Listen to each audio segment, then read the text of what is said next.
Welcome to the Author to Authority podcast. And I want to welcome Adrienne Johnston to the show. And we just had this wonderful pre conversation before we even got into today's conversation. So I'm really looking forward to what she's going to share about scaling your freelance business part time. Because when you start out as that solopreneur freelancer, it can be really rough and it can be hard to kind of get that traction you need to get that consistent money coming in, especially if you're doing it as a side hustle. So that's why I'm excited for today's conversation. Now, Adrienne is a presentation designer who specializes in helping clients visualize their content in PowerPoint for the purpose of landing new clients, educating existing internal or external clients, or securing investment capital. And Adrienne's current clients, this is a very impressive list, include Meta, Microsoft, Samsung, and Marriott. Additionally, Adrienne coaches other presentation designers on building their successful presentation design business. Welcome to the show, Adrienne. Thank you, Kim. It's great to be here.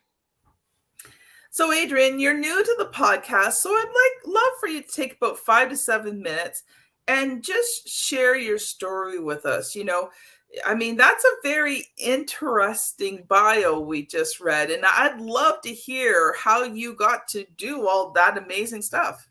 Absolutely. I'd love to share it with you. My background is in marketing and operations. I was working in small to medium-sized businesses in the Atlanta area at the time, though we're now in Seattle. And I started out, I was in a full-time job. My daughter was about 5 years old. It was not the perfect environment for me. And it was the first time that had ever happened in my career. I was like, oh, if you just work harder, learn more, like you can make anything work. It never occurred to me that I was in the job for over 3 years. And I just kept, I'll learn this and I'll do this and I'm going to figure this thing out. And I finally just had this real moment of realization one day. I came home and I said to my husband, I was like, this is never going to work for me. And it was nothing wrong with the people or the environment. It just wasn't the right fit for me. And so I said, I'm going to go in tomorrow and I'm going to give my notice and I don't know what's going to happen. Like, there's a chance they're just like, get out. I was like, but I do a lot. So I think that there's likely a transition that happens and it's, several months. And then we ended up working on a 4-month transition plan. This was at the end of 2017. And I was interviewing and not really getting any traction, anything that I was interested in doing. So I was like, I got to make money. Yep. And so I was like, let me get on Upwork, start a profile and see what I can do. I have lots of skills, what's out there. And I started in the design space. I had just as a function of kind of being in marketing and operational roles. And in hindsight, those things you look at in hindsight with your experience and you turn around and you say, how did I not see that before? But back in college, I would spend more time on all my reports, making them look pretty than caring what they said. And on weekends, I was learning how to use Photoshop for fun as a hobby. Like, it never occurred to me, maybe there's something more here. And I still will tell you, I majored in chemistry. I still struggle to consider myself a creative person because I think of myself as so analytical. But it really does kind of inform the way that I design and my process. So I got on Upwork and I just started doing anything and everything I could to get jobs. And I actually did pretty well. So I was, relatively speaking, for someone who was just getting started, I was making like $5,000 a month, but I was working like 80 hours a week still. So clearly it was great to get the reinforcement of this can work, but this is a little bit broken. So how do we fix it? And so I sat down, I was about 3 months in and I was like, what do I really want? Right? Like, I want to work from home. I never thought, when I quit my job, that wasn't my expectation at all, but I loved it. That flexibility and you don't have to do your hair and makeup every day and you're not spending an hour and a half in the car on a commute. And so it was just fantastic. But I knew I wanted to make more money in order to support this lifestyle to which I've become accustomed. And as I was going through that, I was as an introvert, which Kim and I were just talking about before we hopped on, I know that I'm not going to go out to networking events. And even if I go, I'm not going to engage with people. I'm going to leave as soon as I can. I just don't, it's not how I connect with people in those really kind of forced environments. And from a marketing and sales perspective, that was going to be a real struggle for me, which was part of the appeal of a platform like Upwork, where clients are coming and you can just raise your hand and say, hey, I'd love to help. And so I the thing that I saw with Upwork was it wasn't necessarily going to get me where I wanted in terms of revenue, right? It is a freelance platform.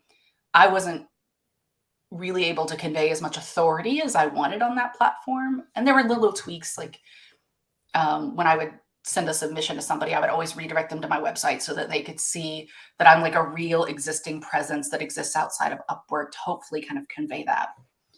But I started Which you have to thinking, be careful doing because Upwork doesn't like that.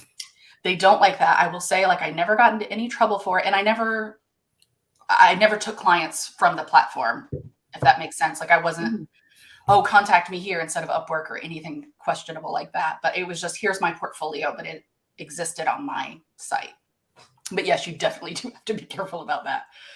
And certainly that was 5 years ago. So things have probably changed there as well on their expectations.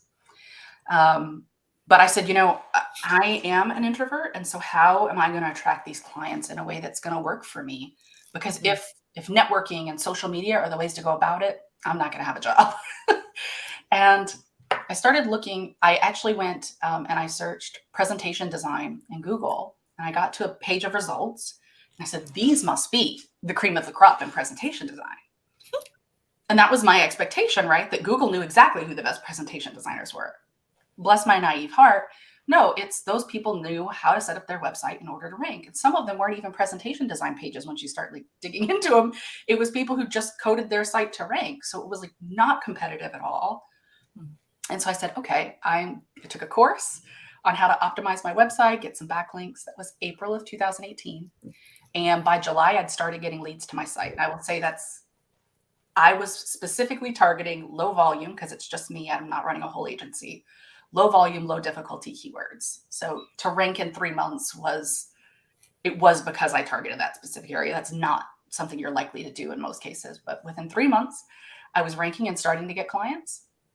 Now, I will say between that April and July, I allowed my revenue to drop pretty significantly. So I went down to $2,000 a month, but I was working on really making an investment in the business, right? I was working on the SEO and writing blog posts and redoing my branding and everything to really have a presence that says, hey, when you find me, you can trust me, you want me to work with you, and all that. So by September, I had built up enough new clients and all the money was kind of running through, and I hit my first $10,000 a month. So it was just 9 months into my business, right? And really 6 months after like finally figuring out what I was going to do. And then by that next January, I was up to $15,000 months. And just this last year, I averaged for the first time over 20, in spite of a really chaotic personal year last year that meant a lot of time off. So that was really exciting for me. And, when I think about that long journey, there's just so many things. We'll get to it in a second, but yeah, it's been a journey for sure. Adrienne, what I love about your story is that, you understood yourself. And opposed to listening to all the, gurus, exactly, mentors, coaches, who's saying the only way you can do it is, you've got to be out networking and you got to be on social media. Now, there's nothing wrong with those, but that was not you. And so I love the fact that you were able to just really think through how you wanted to do it, how you wanted to be seen.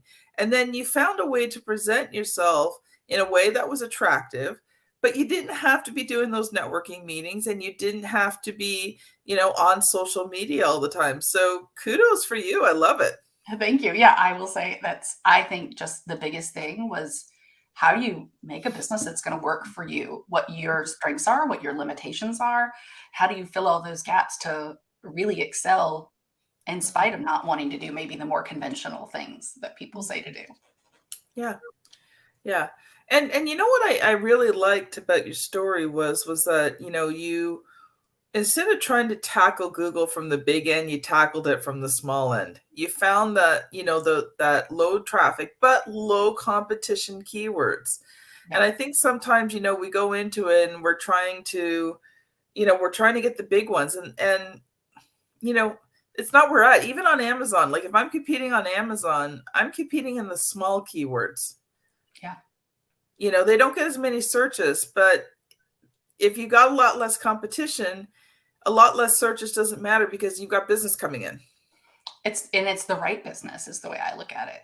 Because Mm-hmm. you can spend a lot of time, especially with SEO on any platform, a lot of Mm-hmm. time, effort, and energy targeting those big keywords that you may never rank for because you just can't compete with the big boys. Yeah. But the level of effort that it takes to rank for those things is so high versus these smaller keywords that are really specifically targeted to exactly the people you want. So your conversions are better. I always say too, like as an introvert, I am attracting clients who are also introverts who they're not going and asking for referrals. These are people who are solving their own problems. They're going to Google and they're finding somebody, right? And they'll do their own research and they'll go check people's reviews on LinkedIn and all that stuff. But I'm, for the most part, attracting clients who are my perfect fit. That is awesome. So Adrienne, I know you've come prepared today to share with us about, scaling that freelance business. So I'm going to let you loose for a bit and then we'll talk about it. Perfect. So I think my very first thing that I would say, when you're building your business is you just have to get started, right? I didn't know what I was doing. I had no expectation that I was going to run this business instead of just getting a full-time job. It was definitely a stopgap for me. And I think that, for a lot of people, we have a tendency, especially for something that big where you're putting yourself out there, to overanalyze, overthink. I don't know that I would have ever gotten to presentation design as a niche without having, failed, realizing that doing all the things wasn't going to scale. And I wouldn't have realized if I just hadn't gotten out there that it pays better than a lot of other design niches, that it's got marketing dollars associated with it. So people are willing to make that investment. And so I always tell people, like, if you've got a chance just to do something, like, even if you're in a full-time job, like, side hustle it, get on Upwork, right? Yes. Like, it's not going to make you, though there are people who are have multi-six-figure businesses on Upwork. I don't think it's very common, but it's definitely a way just to get yourself out there, low risk, your boss isn't going to know, and see, like, do I even enjoy doing this? And what's out there? What are the opportunities? And just start learning. What do I enjoy doing? What are the pitfalls of this thing? Because that's a huge part, I think, of really being an established and in-demand freelancer is being an authority and owning that. And the way you're going to own that is through the experience of, I've seen this a million times. I know exactly how to solve this problem. And that really inspires confidence from those clients. Yeah. I actually started on Upwork. That's how I became a publishing company. Is my son was getting married. I'd already published books a few years before. My son was getting married. I was on Upwork, just one of those little God-inspired moments because we really needed extra money. We also had 2 cars that were pretty well dead. So it was just one of those years. And, I just had this God thought, you should check out writing jobs. And I couldn't believe what people were paying for writing jobs. And so I started taking on writing jobs. And because I was already an established author, my books had good reviews, people just started hiring me. But, one of the things I learned about Upwork was when I sent my cover letter in, like, how you can, put there, when you apply for a job, there's an area where you can kind of write out like a cover letter. Yeah. So I never made the cover letter about me. Yep. I always made the cover letter about the client and the struggles that they were facing. And, it was about me because I talked about the ways I could help them, but I structured the letter about them and I made it interesting. I made it kind of almost like a story. And then at the end, it's like, if you want to work with someone who understands where you're at and has the experience, then that was a call to action. But my cover letter was never about me. So there's a hint and tip. If you're on Upwork, don't send out your professional resume that you went to blah, blah, blah school and blah, blah, blah school and you worked for blah, blah, blah company. If you want to stand out, you got to show that potential client that you know who they are and you understand their problem and you can provide a solution. 100%. Not only that, but if you've ever been on the buying side as a client on Upwork, you know how many proposals you get that are just canned where people haven't even read your post. They're just, I can help you with this. And you're like, when someone takes the time to say, hey, I see your problem, I'm going to ask some thoughtful questions. I'm going to tell you what I can do and, what the timeline is. All of that is super, super, it evokes trust, right? Mm-hmm. Yeah. Okay, Adrienne, I'm Okay, sure you got more for us. I got more. So the other thing I would say is, really be intentional about what you're building. And that's not just at the start. And sometimes we're going to do things at the start of our business, right? Because we need the experience and we need to build our confidence and learn. But always keep in mind what it is you really want and what you're really building to. Because I could have worked, and I think Upwork gets a bad reputation in many ways for people working too many hours for too little money. I could have done that, right? It's a trap on Upwork or anywhere else. If you're not willing to raise your rates, you're not willing to have those tough conversations and keep elevating your expertise and the way that you're positioning yourself, you can get stuck in those lower tiers. And so, but you could also get stuck where you're not happy. You've built a business that isn't actually fulfilling the needs that you set out to fulfill. And so I tell everybody, like, be really intentional and thoughtful about where you want to go. And it doesn't mean you're going to be able to get there, this month, this year, maybe in the next 5 years, but have that long-term vision for where you want to go and set up some milestones, some opportunities to evaluate it. If that's quarterly, if there's networking groups, even as an introvert, right? Like I have little groups that like I meet with that are kind of accountability partners. I have, we'll talk about what our prices are and like, oh, somebody's paying that, like, wow, like that's great. And rising tides lift all boats, as one of my old bosses used to say. I think it's really powerful. So get that reinforcement, right? And insight. And so we get on calls once a week and it's, hey, I have this thing with a client. Like, will you read this email I'm about to send? Or how would you handle this? And just kind of brainstorming and keeping each other accountable too, right? We can all do this together. And it's really amazing, especially when it's people in your niche, because presentation design's a unique niche and that most designers prefer the Adobe suite and those tools, and they don't want to work in PowerPoint or Google Slides. So for those of us that do, it's not really competitive. Like we're highly collaborative because we work together on events and projects. And so if this isn't the right fit client for me, I'm going to refer it to you. So it's a really interesting place to be. And it really can help you improve your business and be thoughtful about where you're going and even have the confidence, right? Raising rates is one of the things I know a lot of people have a hard time with. And I'm like, if you haven't raised your rates in 2023 already, you're losing money, right? Inflation's been too high. Like, it's scary to do, but you kind of have to if you want to stay in business. You brought up some really good points there. And, one of them is even though you are a solopreneur freelancer, you have built community. And that is really important when you're working on your own. Even as an introvert, you need community around you. Now, as an extrovert, your community is a whole lot bigger, but as an introvert, it's smaller. But you need those people. You need those collaborators that you can connect with, those people that are on the same level as you. When you're an entrepreneur, there's some days you just want to quit. But if you go to your family and you say, I'm having a rough day, I want to quit, they're like, oh dear, that's okay. If you quit, it's okay, right? You go to your community and they're like, yeah, suck it up, buttercup. We've all been there, done that. They give you the gentle, swift kick, right? And they remind you that it is doable. Yeah. And so you vent for a while. You vent, they listen. And then they say, yeah, time to suck it up. Come on, get back at it. Exactly. And they'll help you problem solve, right? Like we have a group of people, like our little group, right? Like, hey, leads have been quiet. Like, so when we've got extra leads, we send it to them and things like that. Like you can, if you're not out there and having those conversations, then it's a detriment to your business. You're missing opportunities. And, you were talking about raising your prices. And I think a lot of raising your prices, especially as that solopreneur, has to do with how you see yourself and your self-worth. And because many times you think, I'm not worthy of making that much, or, oh no, I can't charge that much for that, right? Oh, I know. I fought that battle a few times over the years, and now I don't fight that battle anymore. When it's time to raise the prices, it's time to raise the prices. Now, I've already decided there's a spot where I'm going to cap out at what I charge, unless inflation or, something forces me to go higher than that. But I've already decided where I want to cap out at. And that's because I want to work with a specific target market. And if my prices are higher than that specific cap, I'm going to work with people I really don't want to work with. Right.